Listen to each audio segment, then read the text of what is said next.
प्रामाणिक समाधान। गुरुवर नमोस्तु। गुरुवर, जैन संस्कृति की रक्षा के लिए क्या योगदान करना चाहिए? जैन संस्कृति की रक्षा के लिए अपना योगदान क्या करना चाहिए? सबसे पहले तो तुम्हें मैं जैन हूँ इस बात का ध्यान रखना चाहिए। दूसरा, मेरे किसी आचरण या व्यवहार से ऐसा कुछ न हो जिससे जैन धर्म बदनाम हो, ये सावधानी भी रखनी चाहिए। जैनत्व के प्रति निष्ठावान होना चाहिए, अपने अंदर स्थिरता बना करके रखना चाहिए। फिर जैन संस्कृति की रक्षा और प्रभावना करना चाहते हो तो जैन संस्कृति को समझो और जैन संस्कृति के पोषक आदर्शों को संरक्षण देने की कोशिश करो। गुरुवर नमोस्तु। जैन धर्म और बौद्ध धर्म के सिद्धांतों में क्या समानता है? देखिए, ऐसा है कि बौद्धिज्म जैनिज्म के बहुत बाद हुआ। भगवान महावीर के काल में बौद्धिज्म हुआ। जैनिज्म तो अनादि से है, भगवान ऋषभदेव द्वारा प्रवर्तित है। बौद्धिज्म मूलतः अहिंसा पर प्रतिष्ठित था। कालांतर में उसमें हिंसा दूसरे रूप में जुड़ी, जो अपवादित रूप में जुड़ी, और आज वो मुख्य मार्ग बन गई। लेकिन आपने पूछा कि जैन धर्म और बौद्ध धर्म में बहुत कुछ समानता दिखती है। आपको सुनकर आश्चर्य होगा। एक प्रमाण के अनुसार बुद्ध पहले खुद दिगंबर जैन मुनि हुए थे। उनके मध्यम निकाय और दीघ निकाय में इसका उल्लेख भी मिलता है, ऐसा लोग बताते हैं। उन्होंने लिखा है, मैं नग्न रहता था, लोच करता था, भूखे रहता था। दिगंबर साधु की जो चर्या थी उसके अनुरूप वो जीवन जीते थे। हमारे कुछ जैन ग्रंथों में भी इसका उल्लेख मिलता है। वे दिगंबर मुनि हुए।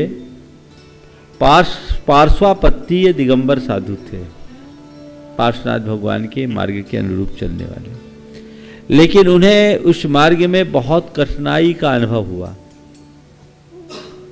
तो उन्होंने उस मार्ग को छोड़ा और न अति काम न अति कष्ट, न अति काम न अति कष्ट का मध्यम मार्ग प्रवर्तित किया। तो जो भी हो, बुद्ध के अंदर जैन धर्म के संस्कार तो होंगे और वो किसी दूसरे रूप में फलित हो। गुरुवर नमोस्तु। गुरुवर, कोई अजैन व्यक्ति दिगंबर संत के समागम में प्रभावित होकर जैन धर्म को स्वीकार कैसे करे और जैन धर्म का प्रमुख ग्रंथ कौन सा है? सबसे पहली बात आपने कही, मैं जैन नहीं अजैन हूँ, महाजन भी नहीं हूँ। मैं किसी भी व्यक्ति को जैन अजैन की दृष्टि से नहीं देखता। मैं हर व्यक्ति को एक प्राणी और एक मनुष्य की हैसियत से देखता हूँ। और मैं सबसे ये कहना चाहूँगा कि हम अपनी पहचान सबसे पहले अगर करें तो एक प्राणी के रूप में करें, दूसरी पहचान करें तो एक मनुष्य के रूप में करें, फिर उसके बाद जो पहचान करनी है वो आप करते रहें। हमारे भीतर का जो तथ्य वो है, हम एक आत्मा है और हम मनुष्य हैं। हमें उसकी पहचान होनी चाहिए और उस दृष्टि से देखें तो हम आप सब एक समान हैं, किसी भी प्रकार का अंतर नहीं। ये भेद जो कुछ है वो ऊपर का है, हमें इसमें उलझना नहीं चाहिए, अंदर के तत्व को पहचानना चाहिए। आपने सवाल किया है, बहुत अच्छी बात है आपने बात की कि पिछले 7-8 वर्षों से जैन धर्म का पालन आप कर रहे हैं। 93 से बहुत अच्छी बात है। निश्चित ही आपके शुभ संस्कार का द्योतक है। जन्मना आप जैन भले ना हो, पर आप अपने आप को अजैन मत बोलिएगा। आप कहिएगा मैं कर्म से जैन हूँ। और वस्तुतः जन्म के जैनी का कल्याण नहीं होता, जो कर्म से जैनी होते हैं उनका ही कल्याण होता है। एक बार एक प्रोफेसर डॉक्टर AD वाजपेयी, जो रीवा विश्वविद्यालय के वाइस चांसलर थे, मेरे पास आए और उन्होंने कहा कि महाराज मैं जन्म से जैन नहीं कर्म से जैन हूँ। रात्रि भोजन भी उन्होंने छोड़ दिया था। रांची में महावीर जयंती में वो आए थे, वहाँ उन्होंने बोला, 2005 की बात है, बोला जन्म से नहीं कर्म से जैन हूँ। ऐसा आशीर्वाद दो कि अगले जन्म में मैं जैन बनूं। मैंने अपने प्रवचन में कहा मैं आपको जैन बनने का आशीर्वाद नहीं दूंगा। आप भी सुन लो, मैं आपको जैन बनने का आशीर्वाद नहीं दूंगा। मैं नहीं चाहता आप जैन बनो। सब सकते में आ गए, ये क्या बोल रहे हैं महाराज, अगला कह रहा है जैन धर्म का मैं जन्म लूं, और आप कह रहे हैं मैं तुम्हें जैन होने का, जैन बनने का आशीर्वाद नहीं दूंगा, क्योंकि जैन तो तुम बन चुके। मुझसे आशीर्वाद मांगते हो तो जैन बनने का नहीं, जिन बनने का आशीर्वाद मांगो। अगले जन्म में जन्म से जैन बन करके अपने जिनत्व के रास्ते पर चलो और अपने जीवन को आगे बढ़ाओ। इसलिए ऐसा मत सोचना कि हम अगर जैन कुल में जन्म नहीं लिए तो मेरा कल्याण नहीं होगा। जैन धर्म एक ऐसा धर्म है जो कुत्ते बिल्ली के कल्याण का भी मार्ग बताता है। कुत्ते बिल्ली भी धर्म को धारण करके अपना कल्याण कर सकते हैं। भील भगवान महावीर के रूप में जन्मा, एक भील भगवान बन सकता है। तुम तो एक सुहृदय श्रावक मनुष्य हो, तुम्हारे कल्याण में कोई संशय की बात नहीं होनी चाहिए, रखना चाहिए। तो ये सब जैनियों को भी इस बात का समझना चाहिए कि ये भ्रम में मत रहो कि हम जैन कुल में जन्म ले लिए तो हम तो वहाँ रिजर्व हो गए। रिजर्वेशन नहीं, आचरण वैसा करोगे तब तुम्हारा कल्याण होगा, अन्यथा संसार में ही अटकते रहोगे। और दूसरी बात, जैन धर्म के विषय में आपने कहा गीता, बाइबल, कुरान की तरह जैन धर्म में क्या है। जैन धर्म का स्वरूप बहुत व्यापक है। कोई एक पर्टिकुलर कोई ऐसा ग्रंथ नहीं जिसके बारे में कहूँ कि ये जैन धर्म का प्रतिनिधि ग्रंथ है। जैन धर्म आगम में है, बहुत सारे ग्रंथ हैं, तो लेकिन जो भी ग्रंथ है वो अपने आप में परिपूर्ण है।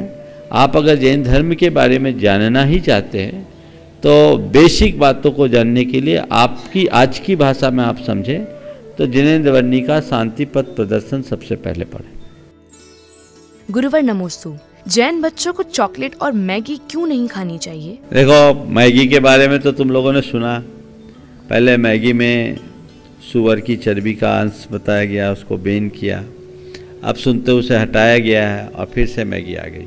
लेकिन तुम लोगों ने कई बार व्हाट्सएप में देखा होगा, मुझे लोगों ने दिखाया कि मैगी खाने के बाद पेट की आंतों में वो कैसे जमी रहती है और सर्जरी करके उसको कैसे निकालते हैं। समझ गए? चॉकलेट में भी कई तरह के केमिकल्स मिलते हैं। सब चॉकलेट में नॉन वेज है ऐसा तो मैं नहीं कहता, लेकिन उनमें जो केमिकल्स है वो बहुत ख़तरनाक रसायन है जो हमारे लिए बहुत हार्मफुल है, शरीर को बहुत नुकसान पहुंचाते हैं। इसलिए ऐसे चीज़ों से परहेज करना चाहिए। और खाओ भी, कोई भी चॉकलेट खाओ तो देखो वेज है कि नहीं, उसका ई नंबर देखो, एमएलसी-5 नंबर जो है वो सही है तब तो लो, और जिसमें जीव हिंसा वो कार्य मत लो। समझ गए? और मैगी खाओगे तो तुम शक्तिशाली नहीं बन पाओगे, लंबी जिंदगी नहीं जी पाओगे। हमारे शरीर के अनुकूल जो भोजन है वो लेना चाहिए, नहीं तो मैगी पूरी आंतों में जाम रहती। मुझे दिखाया एक सर्जरी करके कि आंत निकाली और मैगी के लच्छे उसके पेट से निकले। बहुत पूरे देश में व्हाट्सएप घुमाए, 1.5 साल 2 साल पहले मेरे को दिखाया था किसी ने। आप लोगों ने एक क्लिप देखा होगा, कितनी ज़्यादा तादाद में। समझ गए? तो सब पेट जाम हो जाएगा। समझ गए? देखो, जैसे नाली में ज़्यादा प्लास्टिक डाल देते तो नाली जाम होती कि नहीं होती, ऐसी ये चीज़ें पचती नहीं है ढंग से तो पूरा पेट जाम होता है। जब तक छोटे हो तब तक चलेगा, थोड़े बड़े हो जाओगे तो 100 तरह की बीमारियाँ आएगी। गुरुवर नमोस्तु, गौशाला आदि में अन्य पशुओं के आने पर उन्हें रोकने से क्या हमें दोष लगता है? देखिए, हर चीज़ की एक सीमा होती, भावना तो हमको रखनी ही चाहिए। आया है, हम रख नहीं पा रहे, इसकी वेदना भी होनी चाहिए। लेकिन मेरी सलाह है क्षमता से ज़्यादा मत करो, क्योंकि हमारी जितनी क्षमता हम उतना ही रख सकते हैं। उसमें 2 बातें होती है, आप अगर रख लेंगे और उनकी व्यवस्था अच्छी नहीं कर पाएंगे तो बहुत सारे प्राणी सफ़र करेंगे। दूसरा, आज के युग में मीडिया बहुत ख़तरनाक है। आपने जितने को बचाया उसके लिए तो कोई शाबाशी नहीं देंगे, लेकिन थोड़ी सी गलती हो जाएगी तो आपको जीना हराम कर देंगे। सरकार के कानून भी कुछ इसी तरह के हैं, तो इस तरह की प्रक्रियाओं से अपने आप को बचाना चाहिए। और हाँ, हमेशा ऐसा प्रयास करना चाहिए कि हम अपनी क्षमता का विस्तार करें, समाज से सहयोग मांगें और उनको बोले कि देखो हमें इतनी व्यवस्था के बाद भी लौटाना पड़ रहा है, हम ऐसा विस्तार करें कि एक भी पशुधन हमारे यहाँ से खाली न जाए। अपने हाथ मजबूत कर लो, उनको जगह देते रहो। गुरुवर नमोस्तु, मोबाइल आदि में ड़मोकार मंत्र को रखना क्या उचित है या अनुचित? बिल्कुल सही है, गलत नहीं है। लेकिन गलत कब होगा? जब नमोकार का गला घोटोगे। आपके यहाँ जब नमोकार आए तो उसे मंत्र मानो, रिंगटोन मत मानो। आप नमोकार मंत्र है, किसी का कॉल आ रहा है तो जब तक पूरा नमो लोए सब साउनम न हो तब तक फ़ोन मत उठाओ। 15-20 सेकेंड देखो, नंबर देखो किसका नंबर है, सोचो ये क्या है, ठीक है। उसके बाद जो मैसेज आएगा ना, अच्छा मैसेज आएगा। और आपने नमो अरिहंतानम और नमो सी आया और आपने उसका गला घोंट दिया, पाप है। बहुत अर्जेंसी हो तो नमो अरिहंतानम का अरिहंतानम पूर्ण हो और नमो सिद्धानम का न शुरू हो उसके पहले कट कर दो। लेकिन कम से कम नमो अरिहंतानम तो सुनो। मंत्र का गला घोटना पाप है और रिंगटोन रखने से तुम्हारे जैन धर्मानुयायी होने की पहचान बनती। इसे मैं कतई गलत नहीं मानता। गुरुवर नमोस्तु।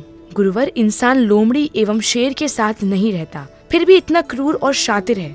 कुत्ते के साथ रहता है पर वफादार नहीं है, तो इंसान जैसा संग वैसे रंग में क्यों नहीं रहता है? बहुत अच्छी बात तुमने कही कि इंसान लोमड़ी के साथ नहीं रहता, लेकिन लोमड़ी से भी ज़्यादा शातिर इंसान है।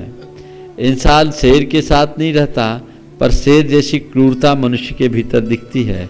और इससे उलट जो बात कही है बहुत सोचने लायक है कि इंसान कुत्ते के साथ रहता है पर उसकी वफादारी नहीं रखता। मैं समझता हूँ इसे दूसरे तरीके से देखा जाए तो ये दुनिया में जितनी भी बुराइयाँ फैलती हैं ना, वो मनुष्यों से फैलती है। तो मनुष्यों के कारण बुराइयाँ फैलती है, इसलिए मनुष्य जब दूसरों के पास रहता भी है तो उसकी बुराई लेता, अच्छाई नहीं लेता। हम अच्छाई लेने की कोशिश करें। मनुष्य जब मनुष्य के साथ रहता है तो उसका रंग जरूर चढ़ता है, पर अन्य प्राणियों के साथ वो रहता है तो उससे उनकी बुराई लेता है। काश मनुष्य कुत्ते के साथ रह कर के उसकी वफादारी सीखता तो आपस में कुत्तों की तरह लड़ने जैसी स्थिति उसकी नहीं बनती। लेकिन उसने कुत्ते की इस वफादारी को न सीख करके नकारात्मकता को सीखा है। शेर से अगर सीखना था तो उसके शौर्य को सीखता, उसकी शूरता को अपनाता, क्रूरता से बच जाता तो उसके जीवन में सोने में सुगंध जैसी बात होती। लोमड़ी से अगर कुछ सीखना था तो उसकी वाक माधुर्य सीखते, वचनों की मधुरता सीखते हैं, चतुराई सीखते हैं। लेकिन चालबाजी हमने अपना ली, ये हमारे जीवन के लिए एक बहुत बड़ी विडंबना है। गुरुवर नमोस्तु। मंदिर में टूटी वस्तु नहीं रखनी चाहिए, लेकिन जब इंसान खुद टूट जाता है तब वह मंदिर क्यों जाता है? तुम्हें मंदिर में इसलिए नहीं रखना चाहिए कि हम उसकी जगह जोड़ दें और वो जोड़ करके व्यवस्था ठीक हो जाए। टूटी वस्तु को अगर हम रखते रहेंगे तो जोड़ने का भाव हमारे अंदर नहीं आएगा। इसलिए कोई भी टूटी वस्तु हमें दिखे तो हम उसे हटाएं और जोड़ करके उसे ठीक जगह पहुंचाएं। लेकिन तुमने पूछा इंसान जब टूट जाए तो मंदिर क्यों जाता है? क्योंकि मंदिर में ही जा कर के उसको जोड़ा जाता है। जैसे टूटी हुई चीज़ों को जोड़ने के लिए उसकी फैक्ट्री होती है, वहाँ जहाँ उसकी प्रोसेसिंग होती है वहाँ भेजना पड़ता है। तो मनुष्य यदि टूट जाए तो उसको जोड़ने की प्रोसेसिंग भगवान के दरबार में होती है, वही फैक्ट्री है, इसलिए उसको वहाँ जाना। गुरुवर नमोस्तु। गुरुवर, विद्यार्थी पढ़ने में सक्रियता चाय से लाता है और लोग धार्मिक सभा में भगवान के जयकारों से सक्रिय हो जाते हैं, तो विद्यार्थी चाय की जगह भगवान के जयकारे क्यों नहीं लगाते? पढ़ाई लिखाई के समय बीच बीच में चाय की चुस्कियाँ लेकर चुस्ती लाते हैं, फुर्ती लाते हैं, एनर्जी लाते हैं। और वस्तुतः आज आप लोग चाय को एनर्जी पेय मानते हैं, एनर्जी ड्रिंक है, उससे एनर्जी मिलती है, निश्चित उसका प्रभाव है, लेकिन इसके दुष्प्रभाव को भी हमें ध्यान में रखना चाहिए। दूसरी ओर कहा कि जयकारा लगाते हैं उससे हमारा उत्साह बढ़ता है। ये दोनों का अलग अलग टेस्ट है। धर्म में उत्साह बढ़ाने के लिए तुम्हें जयकारा लगाना चाहिए, और दुनियादारी में अगर उत्साह जिसको बढ़ाना है उसके लिए चाय की चुस्की है। लेकिन चाय की चुस्की तुम्हारी चाह को नहीं मिटा पाएगी, और भगवान के नाम से तुम्हारी चाह भी मिटेगी, दाह भी मिटेगी। इसलिए अगर प्रयोग करना है तो प्रयोग करो। ये हो सकता है जिनको ज़्यादा सुस्ती आती है वे भगवान क्या अच्छे से नाम स्मरण करने लगे, जयकार करने लगे, प्रयोग करके देखें। अगर अंदर से उत्साह के साथ करेंगे तो फर्क आएगा। नमोस्तु गुरुवर। गुरुवर, प्रोफेशनल धर्म और जैन धर्म में क्या अंतर है? देखिए, प्रोफेशनल धर्म और जैन धर्म की बात की है।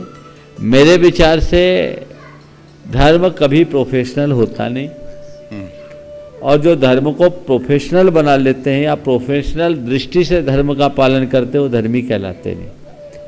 प्रैक्टिकल धर्म होना चाहिए। और अगर आप मुझसे कहो तो मैं यही कहूँगा कि जैन धर्म पूरी तरह प्रैक्टिकल धर्म है। बाकी के लिए क्या संज्ञा देना वो आप जानें।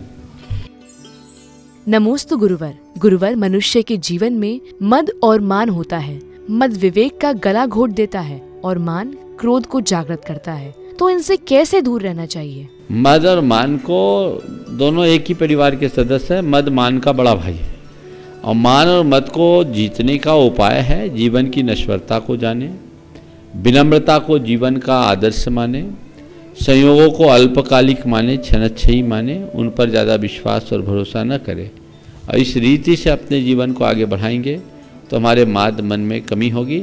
सारे जगत को सपना मानो, कुछ भी अपना नहीं, सबको पराया मानो, सबको क्षणभंगुर मानो और विनम्रता को आदर्श बनाओ। कभी भी मदमान हावी नहीं होगा।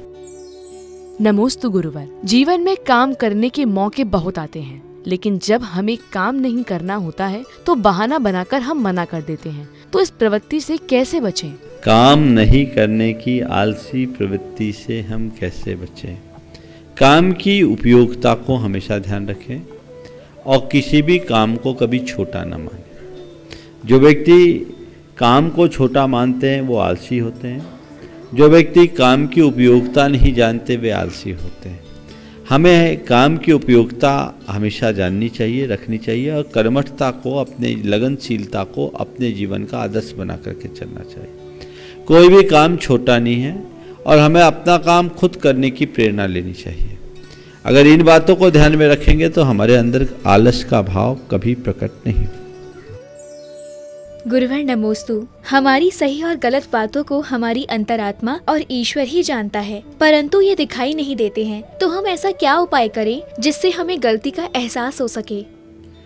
हम अपनी अंतरात्मा को कैसे जाने या ईश्वर का आभास कैसे करें? इसके लिए आवश्यक है कि हम अपनी बहिर्मुखी वृत्ति को अंतर्मुखी करने की कोशिश करें। हम रोज रोज अपना अंतर विश्लेषण करने की कोशिश करें। जब हम स्वयं अपना अंतर विश्लेषण करेंगे तो पाएंगे कि हमारे अंदर क्या खूबियां, क्या खामियां हैं, कहाँ हम कमजोर हो रहे हैं। अंतरंग में झांकने का मतलब ऐसा नहीं कि किसी आप आले विशेष से झांक रहे या खिड़की विशेष से झांक रहे। अंतर्मुख होकर के अपना चिंतन प्रारंभ कीजिए। आपको आपकी खूबियां, खामियां समझ में आएगी और आप उनका निवारण करके न केवल संबंधों के बारे में अपितु समग्र जीवन के बारे में आनंद ले पाएंगे। गुरुवर नमोस्तु। दिगंबर साधुओं का आभा मंडल इतना प्रभावशाली कैसे होता है, जिनके आशीर्वाद से हम ऊर्जावान हो जाते हैं? देखिए, मनुष्य की वृत्ति से, उसके भावों से उसके शरीर के और व्यक्तित्व पर प्रभाव पड़ता है। इसके लिए पूरा एक विज्ञान विकसित हुआ है जिसे बोलते हैं अकाल्ट साइंस। अकाल्ट साइंस के नियमानुसार जिस मनुष्य की भावधारा जितनी निर्मल होती है उसका आभा मंडल उतना सघन होता है, और जिसकी भावधारा जितनी क्षीण होती है उसका आभा मंडल उतना कमजोर होता है। अपने जीवन को साधु संत बड़ी सात्विकता और साधना से बांधे रहते हैं तो स्वाभाविक तौर पर उनकी भावधारा निर्मल बनी रहती है, और भावधारा की उस निर्मलता का ये प्रभाव होता है कि उनका आभा मंडल आम जनों की तुलना में ज़्यादा सशक्त होता है, ऊर्जावान होता है। अब तो पूरे आभा मंडल के चित्र भी लिए जाने लगे हैं, उसको स्कैनिंग किए जाने लगे हैं। तो हम जब उनके संपर्क में रहेंगे तो उनकी भावना का असर हम पर पड़ता है, उनका आशीर्वाद भी हमको उस रूप में फलता है। उनकी सन्निधि से हमारे अंदर एक अलग प्रकार का उत्साह, उमंग और जोश उत्पन्न होता है, जो हमारे बहुत सारे रुके काम को पूरा भी करने में निमित्त बन जाता है। ये कहें कि एक शक्ति मिलती है, एक प्रेरणा मिलती है, व्यवस्था उसके साथ बनती है। इसके उलट जैसे कोई व्यक्ति बड़ा क्रोधी है या बदमिजाजी है, जिसकी सोच नकारात्मक है, आप उनके संपर्क में जाएं और उसका अगर वो नेगेटिव पक्ष ज़्यादा प्रबल है तो कई बार ऐसा भी अनुभव में आता है कि ऐसे व्यक्ति के सामने जाने पर आपके अंदर भी उस तरह के दुर्भाव आने लगते हैं। तो व्यक्ति के व्यक्तित्व की छाप एक दूसरे पर पड़ती है। ये आभा मंडल है और संतों का आभा मंडल निश्चयता आम आदमियों की अपेक्षा बहुत उन्नत होता है।